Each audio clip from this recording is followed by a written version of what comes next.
Hey, so I think yesterday in my previous video that I uploaded the same day I uploaded this video, but I talked about how I had a good conversation with my good friend Charity Campbell, who's also an entrepreneur, who really just motivated me and got me into this new rejuvenation that I really needed for my company and for my business.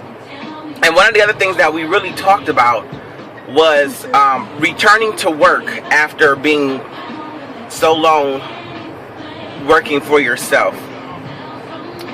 It is a very, it's kind of humbling in a way, because if I can just speak from my personal experience, I have been working full-time for myself since August. So that's 4 or 5 months that I've been working on my own. So with working on my own, obviously I make my own schedule. I wake up whenever I wake up. I go into the office and I'm there until I go to sleep that night, maybe the next morning, whatever. And, it allows me to really do what I need to do to push our company to the next level. So I've been doing that every day now for 4 or 5 months. Not only that, but, we might have meetings that need to be taken care of in the morning. So, okay, hold on, where am I going? Left. So, obviously I will get up in the morning to go to my meeting. It's basically just having that freedom, not having, boundaries and time slots that are available. Someone calls me and says, hey, I want an app created. Can you guys meet with me tomorrow at 9? I could easily say, sure, let's do it. And I'm at the office having that meeting. Unfortunately, when you're working for the man, you can't do that. You don't have that same pleasure, because obviously you're working a 9 to 5. So now you got to schedule things around your other job, and it's kind of unprofessional when someone or a client comes to you and says, hey, I need to have a meeting with you guys, and we're saying, well, we're only available at these particular hours on these particular days. It's just really, So I'm not looking forward to that, but I do know that, it's been long enough. I've done a lot for the business, and it's time to go back to work. So I'm headed back to work. This is my new job, if you can see that. Anyway,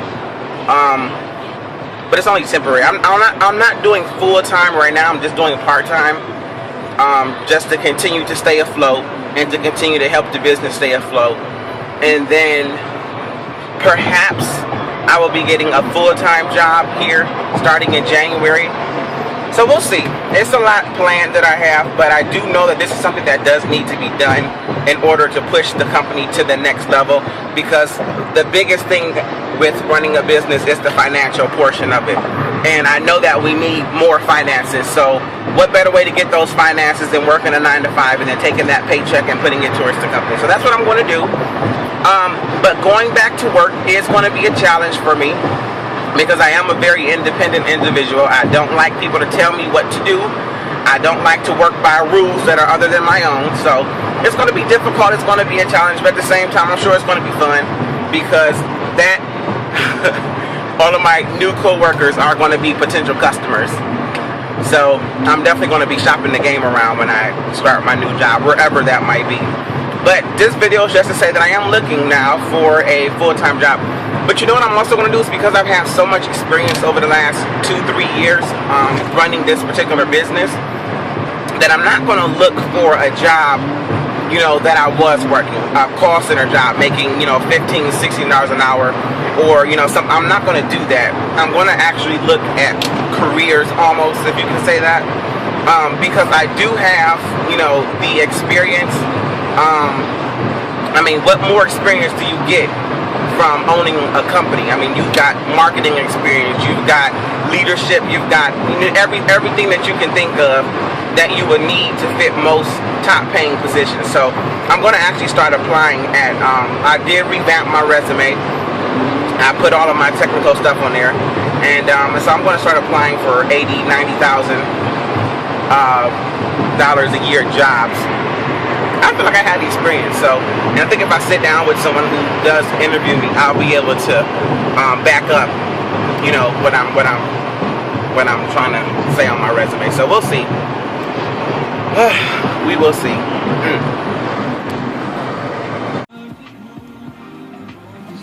So I was going to record what just happened, but I didn't want to record it because I would have been kind of rude. I just left Wendy's, and I'm sitting here in the after I got my Wendy's, I'm sitting like in traffic trying to get on the highway, and I'm stuffing my face with this Wendy's, and it was just so good. And this poor homeless guy was just on the side of the road with a sign begging people for some money and some food. So I had some extra dollars, and he was just watching me eat, and I felt so guilty. Now, I generally don't give money to people who are asking for it on the side of the road, because I believe the majority of them are scams, because I've seen it with my own eyes. A whole family sitting outside in Texas, and they were all out there begging for money, and the kids just looked so pitiful. And I went inside of a store or a restaurant, the mall or something, I can't remember where it was, and when I came back out, they were leaving. And I'm not lying when I say the whole family got inside of an Escalade and drove off. So people, I think, are just doing this, and I've heard about that too. I've heard stories of people doing that, jumping into Cadillacs, jumping into Mercedes, Lexus, and they just are out here getting money from people for free. So I generally don't do it, but I gave them a couple dollars. I feel bad. So just wanted to say that. Hey, it's Christmas. Why not?